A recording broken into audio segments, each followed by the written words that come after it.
Hello, welcome to channel. This is going to be a firelighting session you will never forget. Don't say things like that.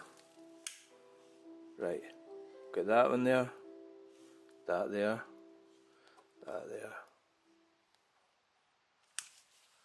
Now, let's just do that. Let's see what happens. See. Wow. Just wait and see what happens with this. This is going to go nutty. It's definitely going to go nutty. I know it is. Oh yes, it is going to go nutty.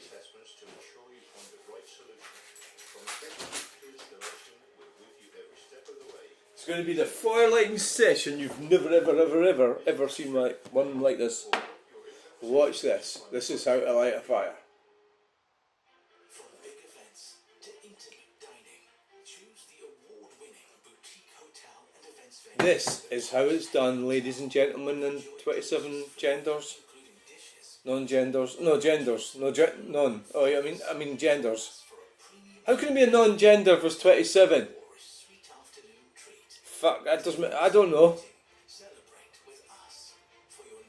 That doesn't make sense. Fuck, a duck. That hasn't even touched the fucking firelighters in that toilet paper. Wow! Oh dear.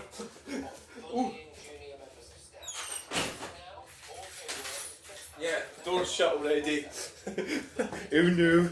I think we're going a little bit nutty. Oh yes. Holy moly.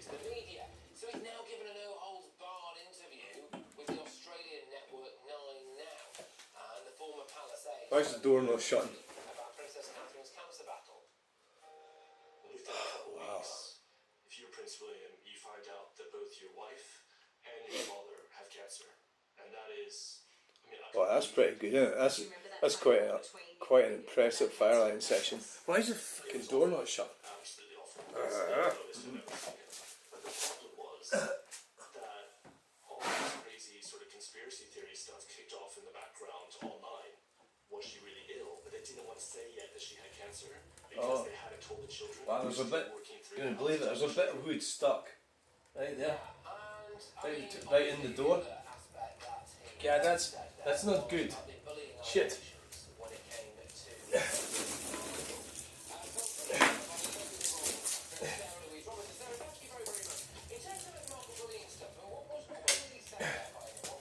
fucking stuck right in there.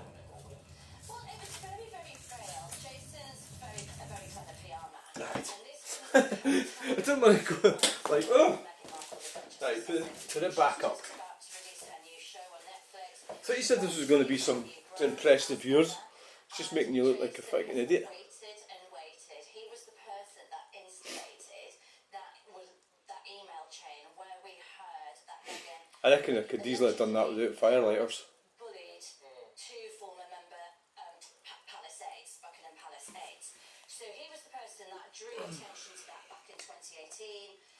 Now he's waited. He's obviously been signed to an NDA, but he was very clever how he said it because he said something without saying something. Yeah, he wouldn't change anything, though. Is that right? Exactly. So what he's trying to say is he wouldn't change what he did. He wouldn't have changed the circumstances of what he did, which was drawing attention and bringing light to Meghan's behaviour. This comes on the back of that Vanity Fair article in which the bullying was raised again from other members. God, that's so easy, isn't it? How to light a fire. Light a fire. Use loads of that bamboo for a start. Try not to jam it in the handle. He was working for the royal household. It's brought it all back to light, and it's a very sticky situation for Meghan. Now, if you remember back at the time, the Queen said when this was all raised that there would be an internal investigation into these bullying claims. Meghan at the time strongly refuted them. We've still never seen the results of those. That's pretty cool. Now, That's pretty cool. Wouldn't she say yes. She never has. So there's still questions hanging over that, Patrick, as to what actually happened. But I think reading between the lines, how Jason said it, it's stating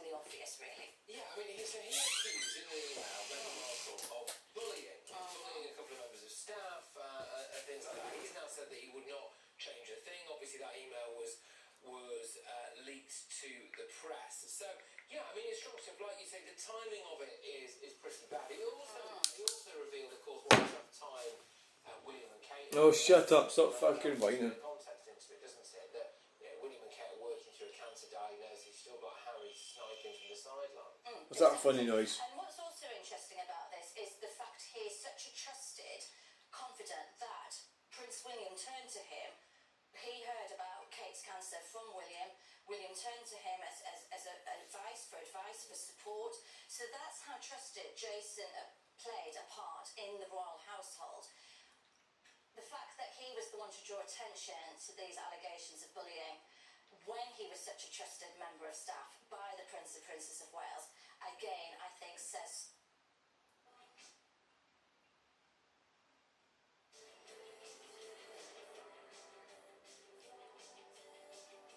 New all-electric Peugeot E5008 with up to 8 years Allure Care warranty.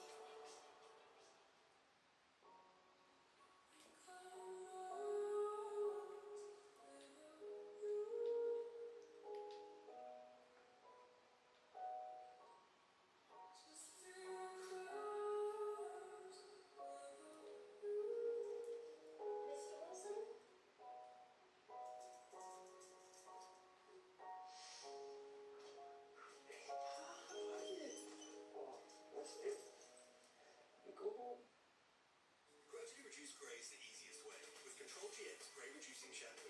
Reduce a little grey every time you wash for subtle looking results. Control GX from Just for Men.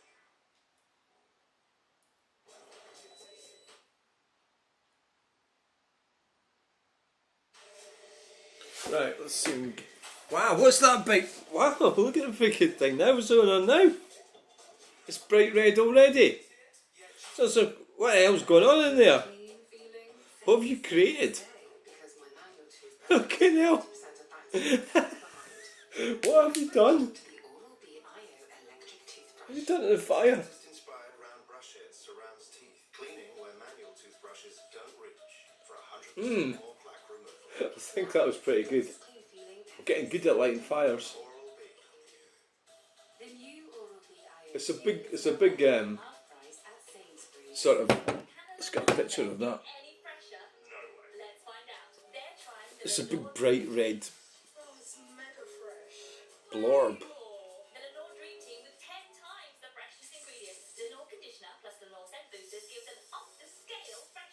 Doesn't that look fantastic? I think it does. I think that looks so fantastic. Oh, you can't keep, like, if you could take pictures of every frigging thing. I told you this was going to be a fire lighting session of the day, of the century, of the day, of the week. Wow, look at that. Oh, I don't want to open the door because it falls out. Burn the house down. That's fucking unbelievable, that is. Oh God.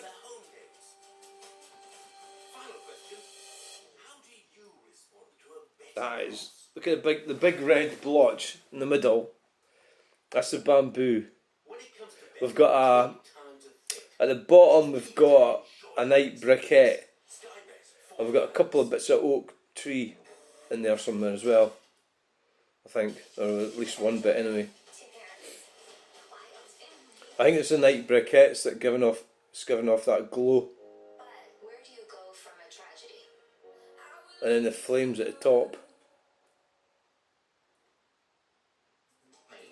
The way you restored this antique. It'd be fine if I can keep this going for most of the night actually. This program is proud to I'll stock it up before I go to bed. Right. That is fantastic. I'm really pleased with that. Sponsors Unmissable Winter Entertainment on Quest.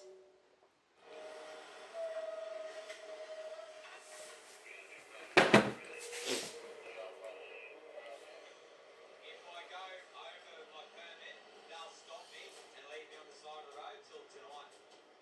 Heavyweight house movers Robbie Mackay and team are battling a forest and the clock. Robbie Mackay. Right, so How did today go then? Oh well. Today. Well, I was at Dolby's, and then when they all left, went away in the car, I thought, oh, I'll just go for a wee wander. It wasn't even like, I didn't even have I had the stuff in the car. I didn't have my high-vis jacket on, which tells you I'm an artist, right? I didn't have that on. And that's because I just went for a little wander. And I didn't have my gimbal, but I did have the battery pack and the phone and the cable. So I just wandered off, and eventually it turned into a massive video, an hour and 40 minutes. Truck spotting on the motorway. I'll lose a whole day, and it's not even guaranteed that they'll give me another permit. Get this wrong, and Robbie will be forced off the road, costing him days of delay and tens of thousands of dollars in extra fees.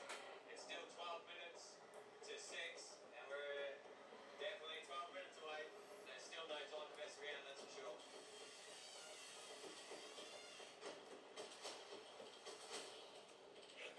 So I started off at Dobies. I went out and seen this sort of road at the side that was full of water, and then I went past this building that was a stove company. It looks like a bungalow, boarded up, and then I wandered off towards the roundabout, and of course the phone started fucking freezing quite a lot. There's a lot of trucks that I missed and everything. I kept restarting it. Of course, if I'd had my gimbal on me, I would have put it onto the app that doesn't freeze, and of course it was in the car. So I just persevered with the phone, is what we're on right now. And wow, that's amazing, look at that, the flames are right at the top. And then eventually sort of drifted back. I'd seen the fishery bit, the River Forth, and then went under the motorway, and then across the river, and then it was just like each part of the video was like, oh, I'll just go and have a look at this bit, and then I'll go back to the car. I just went on and on and on, until I eventually got to up to a flyover, quite far up.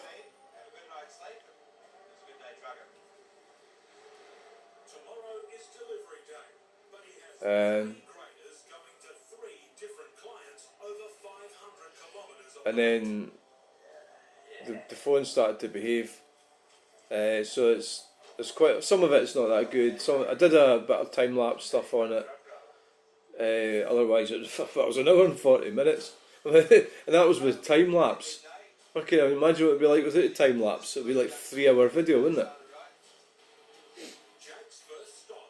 So I sort of drifted back. I found some really pretty good wood lying down the side of the motorway, the side of the fence, like little limbs, but the length of this coffee table, about 5 bits. So I don't know. Well, I was going to pick one up, and I thought, wait a minute, I've got my new coat on.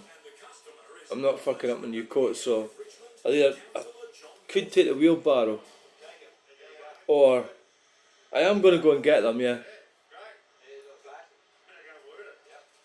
There's a car park near the river, but it means going across the river and there's a little footpath over next to a pipe. I mean, I don't even know if I can get a wheelbarrow in there. I'd probably maybe just take a big bag and just carry them back. It would mean walking backwards and forwards about 3 times.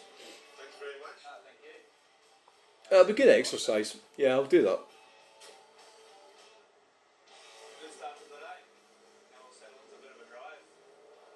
Next stop, 280 kilometres west, and the outback cattle town of Cloncurry.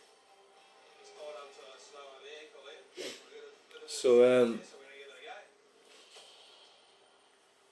One triple road train overtaking another, each over 53 metres long. Jacob needs an incredible 2.5 kilometres or 25 soccer fields of clear highway, spending 90 seconds on the wrong side of the road. Thanks, I think you'll be there. Two triples passing each other in the middle of nowhere. Beautiful.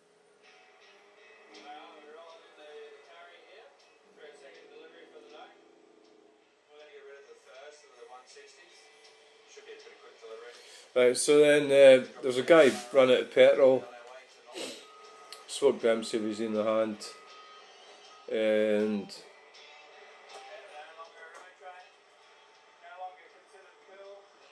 well, you know, he told me the story about how it said that his computer said there was 34 miles left. Yes, it's a fucking Citroen DS, French car, with a lying computer.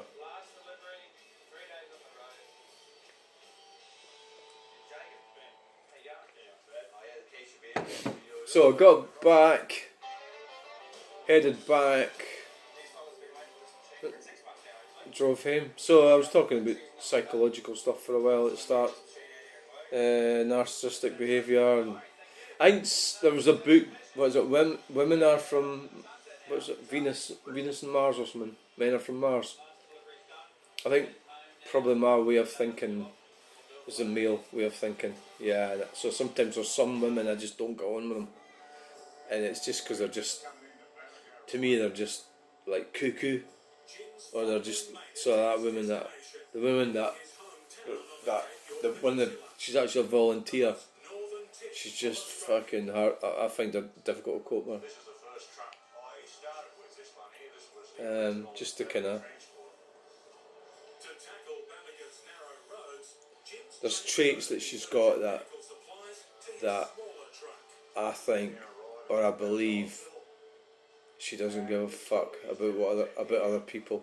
So she's carried these traits, and she's the same age as me all her life, and able to manipulate men and just do what she fucking wants, and that's what they do because nobody stops them. But so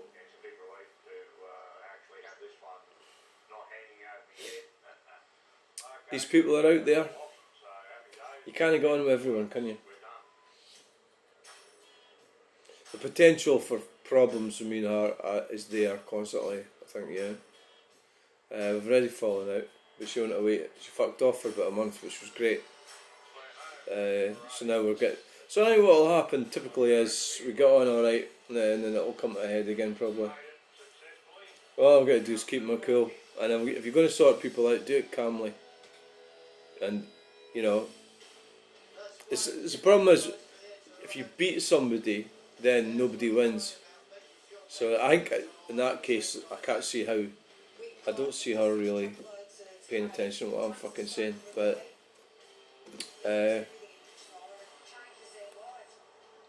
why should she?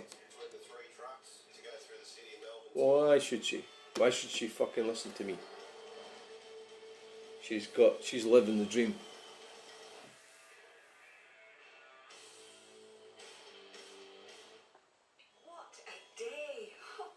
What I'm talking about is emotional intelligence. That's what I'm talking about. Having emotional intelligence and understanding what you say can affect people. So especially when you're dealing with people who have mental health problems, you should have certainly more emotional intelligence than what she's got. She doesn't have any. She buys food, gives lifts. She shows kindness, but it's a form of narcissism. What, are you saying you wouldn't take a cake and a coffee off her? No, I'm not saying that.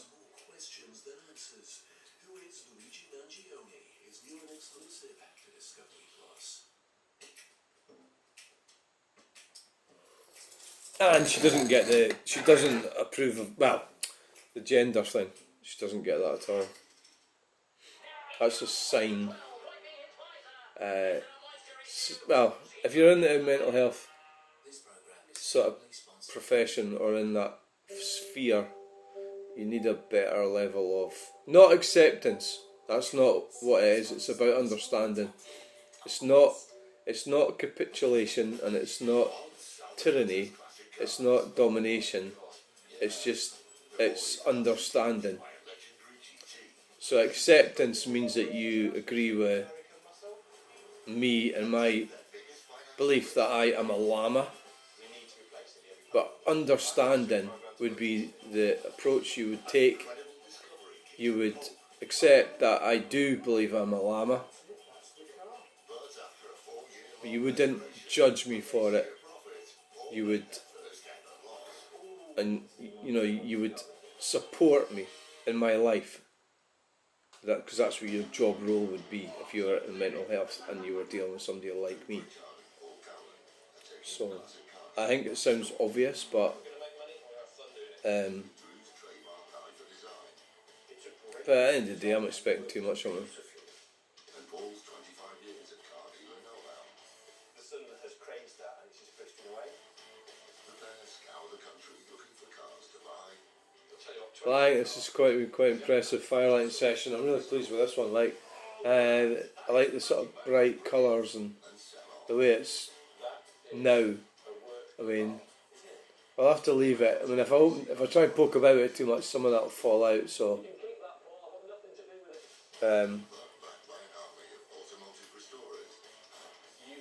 apparently, Drew Pritchard is skint. I don't quite believe that, but I mean, his wife ditched him. You know. From chic runarounds to stylish saloons, affordable classics are the bread and butter of Drew and Paul's business. But the boys are also keen to 2018. high-end collectors, and today they have a lead on a luxurious British GT. 7 years ago. Transport them into the big leagues. We are in Cheshire and we're off to see a Jensen Interceptor. Nice. It's the full fat 7.2 V8. Jensen Interceptor. Mark 3, got the best grille. Wow. Yeah, they do look nice. I like these cars and they're coming into their own. Launched in 1966, the legendary Jensen Interceptor combines Wow, that was some car, a Jensen Interceptor. And you had the Ferguson formula as well. sportsmanship and American V8 power. Technologically Eric Morecambe had one. acclaimed, the Interceptor rivaled the very best GTs from Jaguar and Aston Martin. And 50 years on, values are starting to reflect that. Prices for Interceptors have started going from 10 years ago, 3.5 grand, 5.5 grand. Yeah, they were for nothing, weren't they? Not long ago. 80,000 quid. So what kind of price bracket are we in? £25,000. It's not going to be that good then, is For a it? tatty Jensen. Yeah. There's only so many hours you can put into a car and keep it economically viable, aren't there, really? That's the problem. Yes. Cross your fingers because at 20-something grand, I know. it's not going to It be could be a right snotter, couldn't it? Exactly. Drew and Paul are heading to meet Duncan Watt, a car fanatic with a passion for powerful GTs. I served my apprenticeship doing auto gearboxes. We actually used to see quite a lot of Jensens and I absolutely fell in love with them. I had my first Jensen at 19. It was a really lovely shape car and that big Chrysler V8 engine. Morning. Hello. Hello, mate. How you doing? Drew, okay, Ian. Hello, Drew. Good to meet you, sir. Hi, Paul. Are you okay? Good to meet you. Yes, That's thank a you. bit special, isn't it? As we turn into Duncan's house, you can't really miss the Bentley Supersports that he has on the driveway. It's bright orange. We are dealing here with a petrol head. I mean, look what he's driving. They're crazy motors. Anyway, we're here to see a Jensen. You are? Yes, yes. Right, so how's the fire going? Right, you see it, look at a Jensen Interceptor. Oh, yes, there you go. Oh wow, white one Oh, my God. with leather, black leather. Yes. Oh, that is nice. First thoughts when I see the Jensen is, Wow. what a good looking car. It's a Playboy's motor. It's somebody who's in your face, Wow. tons of cash, and doesn't care. Good looking. I like it. The design of the car is odd, but it works. It does have cues almost to American cars in some ways, but the nose, doesn't the nose look like a Fiat? It looks like a two-seater, but it's a big So Eric Morecambe had one, yeah. Alright, so remember, like, share and subscribe. Thanks for watching this video. All of that leather can be repolarized. Shite. The headline is really good as well. I love that boutique headline. But to properly assess the I haven't found my pokey stick thing. to get it down to It's disappeared. Best sound. Duncan 5 V8 and what it doesn't really sound like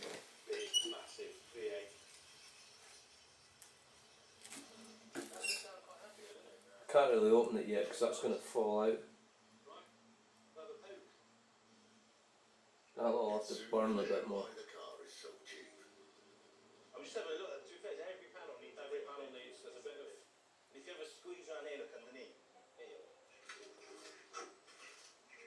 It's got Under rust. here, mate, it's a little bit rotten. To say the least. There are loads of specific places to look on a Jensen Interceptor for rust, and I'm pleased to say ours has all of them. Here. Oh, it's one rusty. you've ever seen in your life. If you press with your thumbnail. Go on, stick your finger through it. No. Go on. So we've done this with tetanus shots up to bit. When you buy cars like this over the years, a lot of them get doctored, fillered, painted over, and that hides a multitude of sins. So the things like the sills, until we cut into those to see what's actually left, we don't know how much money we're going to have to spend. Paul may be starting to worry, That's had a bit of a repair, hasn't it? but Drew's trying to see past the problems. Great looking car though, really good looking. Yeah, if you lift the boot mat, you can see a few strips there of the original